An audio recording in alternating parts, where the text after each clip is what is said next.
The Milky Way, home to billions of stars, rising and setting over billions of worlds, including our own. In this vast expanse, how did our sun, the Earth, and the planets come to be? In recent decades, our understanding of the solar system's evolution has greatly improved, but deep questions remain. To answer those questions, astronomers are preparing to visit someplace very small. Asteroid Bennu. A lump of rock and organic material, the early building blocks of the solar system, of Earth, of us. Bennu is a time capsule, and its journey takes us way, way back, 4.5 billion years. The raw ingredients of Bennu and our solar system originated in a stellar nursery, a vast cloud of hydrogen, helium, and dust. Our own sun doesn't yet exist. Nearby are hot stars like this one, quickly burning up its fuel and destroying itself in a colossal explosion called a supernova.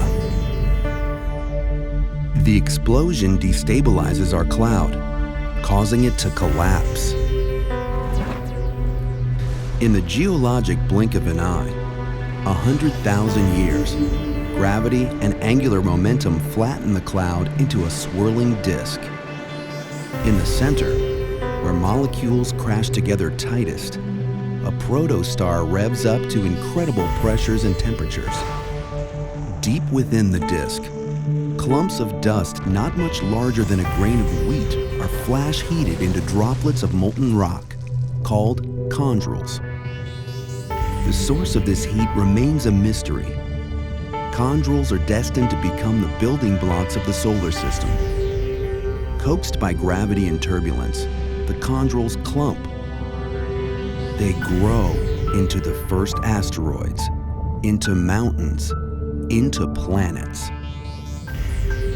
The asteroids are rubble piles of rock, metal, ice, and organics. This large asteroid is the parent body of Bennu, a protoplanet whose size we can only guess. Closer to the protostar, a planet begins to form, and then dawn in the solar system. The protostar undergoes fusion and ignites, revealing our sun. But the solar system is far from finished. Jupiter most likely forms near its outer edge, but just 500 million years after the sun ignites, some believe that it slowly moves inward. Its massive gravity ripples the asteroid belt, disrupting countless asteroids and comets, flinging them toward the sun.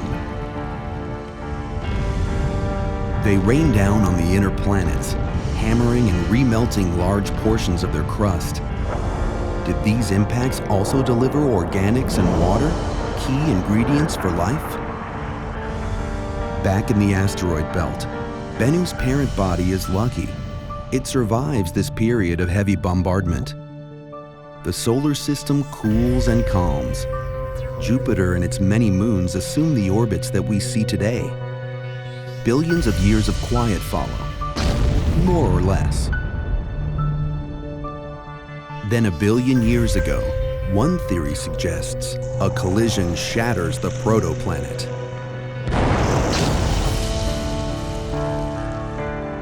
Some of the debris loosely coalesces into a new, smaller body, Bennu. But Bennu will not stay in place. Dull, non-reflective, it slowly migrates toward the sun. Solar heating turns its warm side into a low-intensity thruster. Through millions of years, Bennu's orbit gradually tightens until it interacts with Saturn's gravity, altering its trajectory and hurling it into the inner solar system. Close encounters with Earth and Venus follow. Their gravitational tugs may have repeatedly stretched and reformed Bennu, turning it inside out and pulling off loose material. As a result, it has no satellites of its own. Until now. Today, NASA is sending a spacecraft called OSIRIS-REx to explore Bennu and retrieve a sample. Why?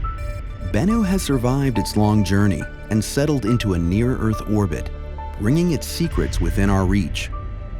Now it is ready to teach us more about the solar system's history, its formation, its evolution, and our own place among the stars.